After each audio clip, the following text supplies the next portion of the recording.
오늘 우리에게 주신 하나님의 말씀은 한 신앙인의 삶의 자세하는 말씀입니다. 요셉에 대한 이야기입니다. 결론부터 먼저 말씀드리면 노예가 사랑을 받았기 때문에, 많은 축복을 받았기 때문에 노예로 팔려갑니다. 그런데 노예로 살아가지 않고 참 자유자로 살아가는 한 신앙인의 아주 모범적인 모습이 오늘 본문에 나오고 있습니다. 얼마나 하나님이 축복을 하셨는지 그의 삶이 형통했더라. 하나님과 통했더니 보디발, 노예로 삼은 주인이 요셉을 알아줬고, 그리고 요셉이 하나님을 알았더니 하나님이 보디발의 집에도 축복을 하였도다 하는 말씀입니다. 읽어보신 분들 있겠지만 뉴욕타임즈에 1790년 동안 3년이 넘도록 비소설계 세계적인 베스트셀러가 된 책이 있습니다. 스티븐 코비의 The Seven Habits of Highly Effective People, 우리가 잘 아는 책입니다. 7가지 습관, 성공하려면 성공하고 싶은 사람들이 해야 될 7가지 습관입니다. 의식적으로 하는 것이 아니라 그냥 자동적으로 나오는 삶의 습관입니다. 그 중에 첫 번째가 주도적인 성격입니다. 남이 하기 때문에 따라하는 것이 아니라 주도적으로 하는 겁니다. 그래서 한국에서도 성공하는 창업 포차를 보면 메뉴가 아주 특별합니다. 자기의 주도적인 생각이 들어가 있다는 것입니다. 그리고 목표가 아주 분명합니다. 월급 받기 위해 출근하는 것이 아니라 왜 내가 이 회사에 출근하는지에 대한 목표가 아주 분명하다는 것입니다. 셋째는 소중한 것부터 먼저 합니다. 학생은 공부를 먼저 하는 것입니다. 신앙인은 하나님의 말씀 듣는 것을 먼저 하는 것입니다. 소중한 것을 먼저 합니다. 그리고 상호 이익을 추구합니다. 나의 이익만 구하지 않습니다. 교회 나와서 나에게 도움되는 것만 하는 것이 아닙니다. 직장에서 생활할 때도 내 이익만을 구하는 게 아닙니다. 그리고 5번째는 듣는 것을 먼저 합니다. 경청을 먼저 합니다. 남의 얘기를 먼저 듣습니다. 그리고 내가 해야 할 일을 다른 사람을 설득하기 시작합니다. 그리고 7번째로는 운동을 합니다. 심신을 단련시킵니다. 아무리 많은 것을 이뤘어도 병이 들면 이룬 것을 자기가 가질 수 있는 것은 아무것도 없다는 것입니다. 이 중에서 가장 중요한 것은 주도적이라는 것입니다. 그래서 잠언 4장 23절 스티븐 코비가 인용을 하면서 무릇 지킬 만한 것보다 더욱 내 마음을 지키라, 생명의 근원이 이에서 나느니라. 마음을 지키라는 것입니다. 주도적인 마음으로 살아가라는 것입니다. 내 마음이 다른 사람에 의해서 좌지우지 되는 것이 아닙니다. 하나님의 부르심이 있다고 한다면 그것을, 내 마음을, 하나님을 향한 이 마음을 주도적으로 지켜나가라는 것입니다. 이거의 아주 대표적인 것이 빅토르 프랭크가 쓴 그 책 중에 나타납니다. 600만이 다 죽어갈 때 스스로 살아남으면서 쓴 책에 3가지 삶에 대한 태도를 이야기합니다. 첫 번째는 경험적인 가치, 인생에서 가장 중요한 3가지의 가치를 이야기합니다. 그 중에 첫 번째가 경험적인 가치를 중요시 여깁니다. 태권도를 하면 태권도에서 얼마나 인간됨을 찾아갈 수 있는가. 내가 당한 이 병마 속에서 과연 하나님께서는 나에게 어떤 말씀을 하셨는가? 모든 사람이 당하는 이 경험이 다 소중하고 내일을 위한 준비가 될 수 있어야 한다는 것입니다. 그리고 2번째는 창조적인 가치입니다. 새로운 일을 창조하는 가치를 잊어서는 안 되고, 3번째는 태도적인 가치를 이야기합니다. 성공적인 사람은 환경의 지배를 받지 않고 환경을 지배하며 살아갈 수 있어야 합니다. 환경을 탓하지도 않고 환경을 원망하지도 않습니다. 성공적인 사람은 자기에게 주어진 현실이라고 하는 이 환경을 언제나 최선의 기회로 삼으려고 합니다. 주도적인 인간입니다. 아무도 원망하지 않습니다. 내 책임을 남에게 돌리지도 않습니다. 이것 때문에 내가 아프고 이것 때문에 실패했다라고 이야기하지 않습니다. 오히려 이것 때문에 오늘의 내가 있다라고 주도적인 태도를 가지고 살아갑니다. 첫 번째로 우리가 하나 생각할 것은 과연 이 신앙인으로 산다는 것이 무엇이냐? 첫 번째가 소망이 있다는 것입니다. 소망을 가지라는 것입니다. 이민의 삶이 얼마나 힘들고 고통스럽습니까? 그리고 얼마나 고되고 지쳐 있습니까? 그런데도 10년, 20년 후에는 하나님께서 나를 향한 그 일들이 있습니다. 요셉은 분명히 노예였습니다.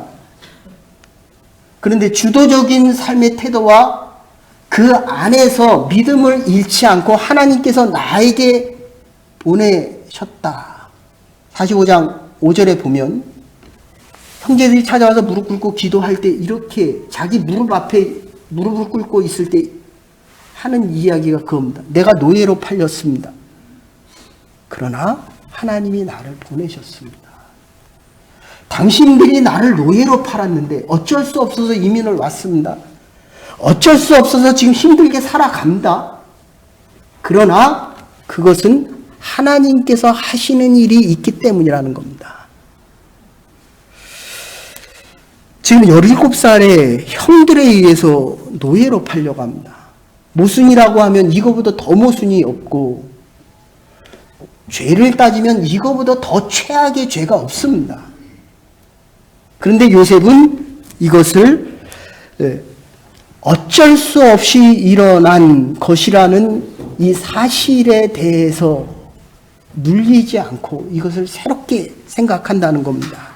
히브리서 15장 8절에 봐도 그가 아들이라도 예수 그리스도라는 아들이라도 받으신 고난으로 순종함을 배웠다라고 이야기합니다. 폴 투르니에는 사람의 성숙은 성공보다는 실패와 시련을 거쳐서야만 참다운 자아실현을 할 수 있는데 건강한 사람들보다는 병 들었을 때 참된 자기의 가치를 찾아낸다라고 이야기합니다. 17살의 노예로 팔려갈 때 현실을 원망하지 않았습니다. 그리고 이 노예 생활을 통해서 결국 총리 대신으로 바뀌는 장면이 요셉의 소망이었습니다. 그게 자기가 생각을 했겠습니까? 원망하지 않았습니다. 불평하지 않았습니다. 최악의 상황 속에서도 그것을 최악이라고 생각하지 않았다는 것입니다. 그래서 임마누엘 칸트는 인간의 일생 동안 언제나 세 가지의 질문에 도전을 받는데 이에 반드시 응답을 하고 살아가야 한다는 것입니다. 첫째는 무엇을 알 수 있는가 지식에 대한 도전입니다. 세상을 살아가면서 꼭 알아야 할 일을 알아야 하는데 알 필요가 없는 것을 알고 살아간다는 것입니다. 제가 여기서 28년 전에 왔을 때 불교를 공부하면서 원서를 한 500권을 읽었습니다. 근데 지금 기억에 남는 건 두 가지예요. 해탈이라는 용어 하나와 자기부임이라는 거 하나와 기독교와 불교가 이렇게 다르다. 저긴 인간 스스로가 해탈을 하는데 우리는 하나님께서 인간의 몸으로 오신 이 예수 그리스도가 우리를 위해 대속하여 돌아가셨다라는 스스로 신의 경지에 이르기를 원하는 것과 하나님이 인간으로 오셔서 우리의 죄를 대속해 주셨다는 이 차이밖에 기억이 안 납니다. 여러분, 알아야 될 것을 알아야 합니다.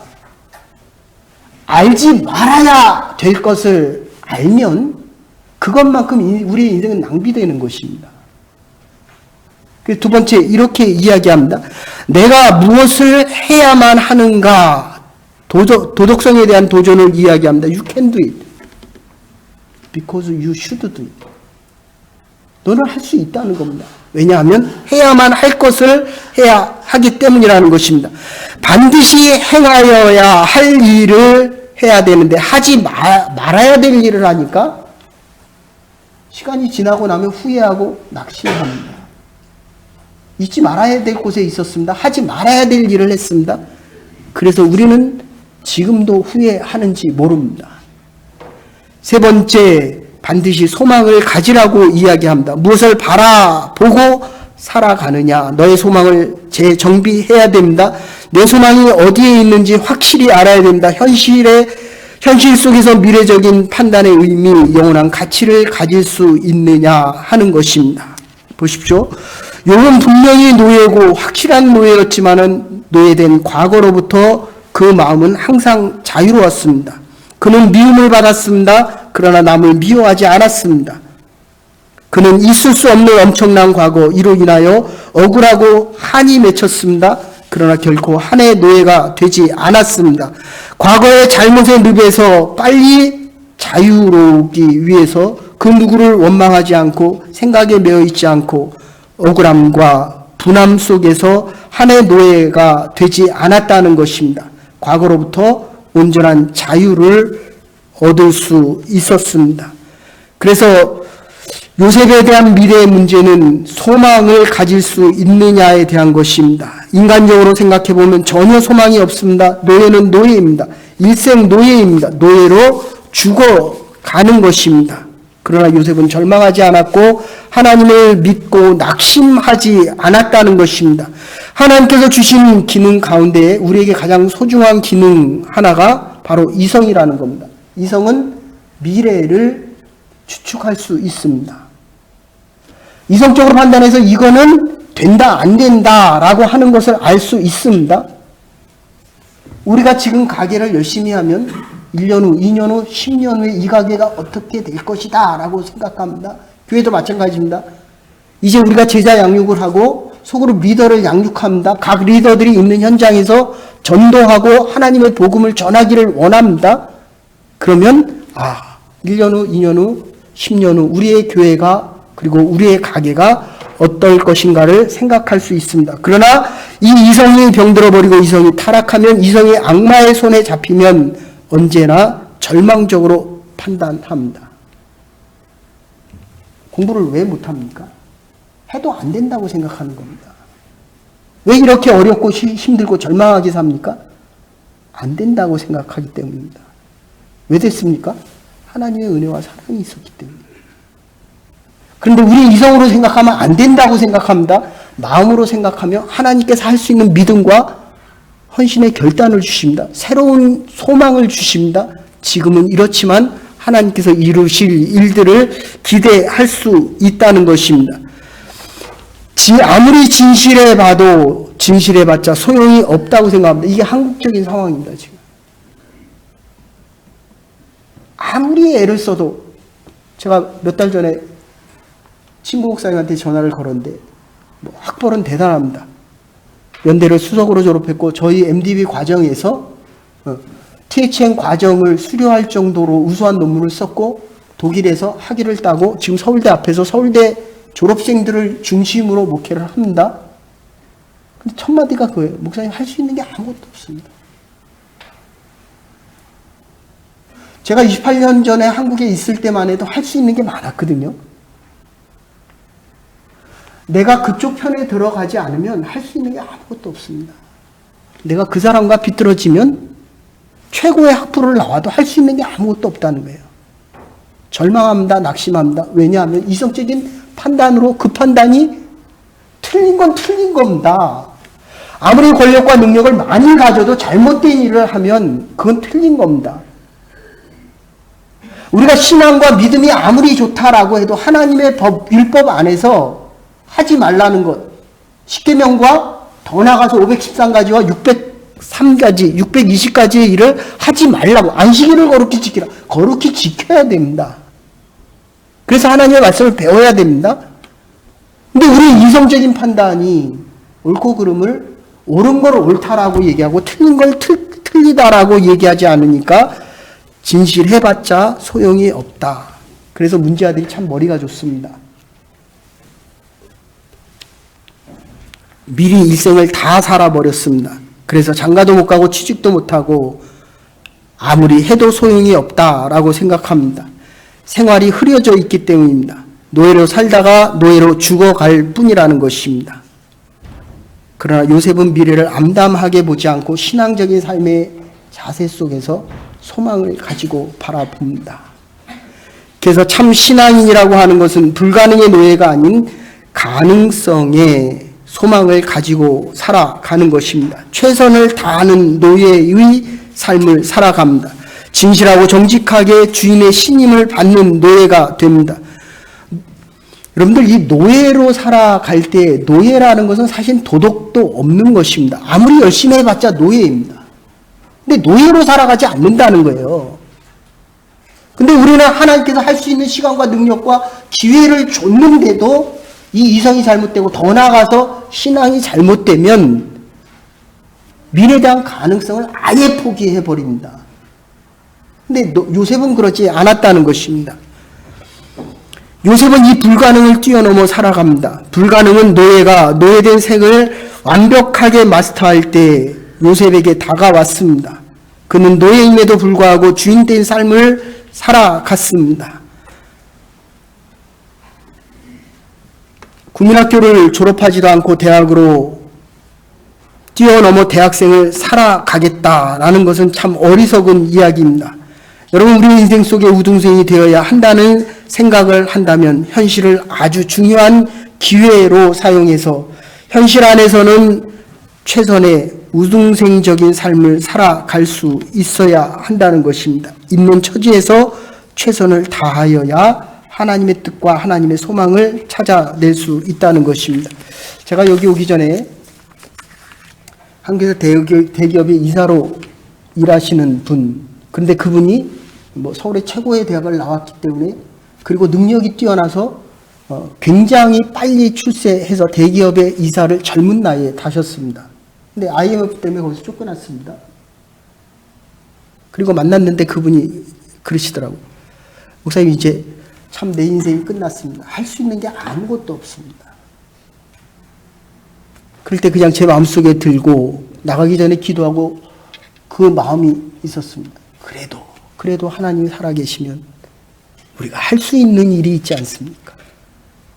제가 오늘 예배드려 오기 전에도 그런 얘기 했습니다. 누구나 다 최고로 살고 싶습니다. 저는 살아온 인생 속에 최고가 돼본 적은 없지만 그래도 최고가 되고 싶었습니다. 근데 어느 시간이 지나가고 최고가 못 되면 절망하고 좌절합니다. 힘들고 낙심됩니다. 아픔이 있습니다. 그리고 삶이 자꾸 굳어집니다. 최고로 하기 위해서 얼마나 많은 노력과 수고와 애를 쓰고 그 자리에 오르기 위해서 애를 써야 됩니까? 근데 요즘 그렇게 깨달았어요. 최고보다 더 중요한 게 최선이라고요. 내 능력 안에서 나의 최고로 살아가는 것이면, 나의 최고로 살아가는 것입니다. 나보다 잘하는 사람보다는 못하죠. 그러나 나는 최선을 다했다는 거예요. 요셉은 노예였습니다. 노예가 주인이 어떻게 됩니까? 노예는 노예요. 우리 인간은 죄 많은 죄인일 뿐입니다. 의인이 될 수가 없어요. 내 스스로가 나의 죄악과 부족함을 인정하지 않으면 이것을 바꿀 수가 없다는 것입니다. 남이 나를 미워하면 나도 미워요. 남이 나에게 아픈 말 하면 나도 아픈 말 하고 싶습니다. 그러나 하나님의 은혜가 있기 때문에 우리는 우리의 한계 속에서 최선을 다하여서 하나님의 사람으로 살고자 소망을 가지고 그것을 붙잡고 살아간다는 것입니다. 저와 여러분들이 우리의 최선을 다하여 하나님께서 인정하는 그 자리와 그 사람이 될 수 있기를 간절히 소원합니다. 요셉이 바뀌는 겁니다. 여기에서 변화가 있다는 것입니다. 그래서 파스칼도 세 가지의 질서를 이야기합니다. 신체의 질서를 이야기합니다. 돈과 쾌락과 권력을 목표로 삼지만, 두 번째는 이 정신적인 질서를 이야기합니다. 지식과 진리를 추구하는 것을 이야기합니다. 마지막으로는 사랑의 질서를 이야기합니다. 이것은 오직 신앙적인 세계관과 자세에서만 받을 수 있다는 것입니다. 그래서 세 번째로 이 신앙이란 것은 고난의 끝에 형통을 얻게 된다는 것입니다. 노예에게는 도덕성이 없습니다. 주인이 하라는 대로 하면 됩니다. 노예 주제의 종교나 진실이 필요하지 않습니다. 노예는 도덕이 없습니다. 가라고 하면 가고, 오라고 하면 오고, 죽이라고 하면 죽이고, 죽으라고 하면 죽음을 당하면 됩니다. 요셉은 노예된 자기 신분에 상관없이 자기의 정직함을 지켰습니다. 가난하고 눌리고 억압받는 사람은 도덕적인 책임을 지지 않으려고 합니다. 자기의 부당함을 정당화시키려고 합니다. 그러나 하나님 앞에서는 그렇지 않습니다. 요셉은 언제나 현재의 신분을 지키며 도덕과 진실과 믿음 속에서 하나님 앞에 바른 모습으로 살아갔다는 것입니다. 오늘 2절 보시면 하나님께서 그와 함께 하심에 하나님께서 형통케 하시느니라 하나님께서 그에게 복을 주시네. 그리고 3절에 다시 이야기합니다. 보디발이 요셉 때문에 자기가 복을 받는 것을 알게 되었다는 것입니다. 형통이라는 것은 하나님의 기회와 인간의 준비가 만나는 자리입니다. 내가 하나님과 통하니 하나님께서 보디발과 통합니다.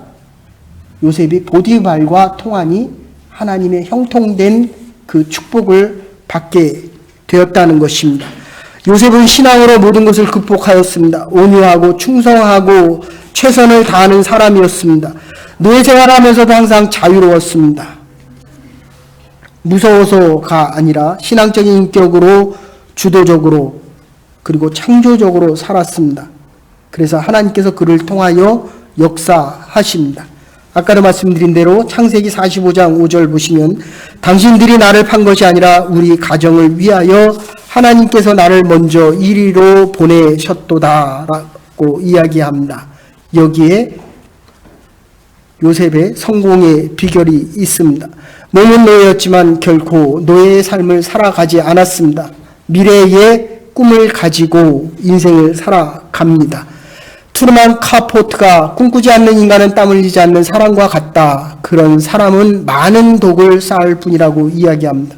하나님은 하나님의 생각과 마음을 품은 꿈꾸는 요셉과 함께 일하셨습니다. 그 꿈은 요셉의 가정을 이스라엘 나라와 민족의 나라로 만들으셨고 한 사람의 꿈을 만인의 꿈으로 바꾸셨습니다. 민족과 국가의 다윗 왕국을 이루셨다는 것입니다. 결론적으로 신앙은 하나님께 인정받을 때에 세상에서도 높임을 받을 수 있다는 것입니다. 요셉은 눈으로 아버지만 바라보았습니다. 그러나 아버지가 사라질 때 이제서야 비로소 하나님을 바라보기 시작합니다. 하나님께 인정받은 요셉은 보디발에게도 인정을 받고 5절에 보디발이 모든 일을 요셉에게 맡기는 장면이 나옵니다. 하나님과 통하니 주인과도 통했다는 것입니다. 예레미야 10장 23절에 보면 여호와여 내가 알거니와 인생의 길이 자기에게 있지 아니하니 걸음을 지도함이 걷는 자에게 있지 아니하도다. 하나님과 함께 걷고 하나님이 있는 곳에 있어 하나님과 통하고 어느 곳에서도 누구와 함께하여도 하나님의 축복을 넘치게 나누어 줄 수 있는 형통한 신앙인이 될 수 있기를 주의 이름으로 축원합니다. 기도하시겠습니다. 사랑과 은혜가 많으신 여호와 하나님, 오늘도 주 앞에 나와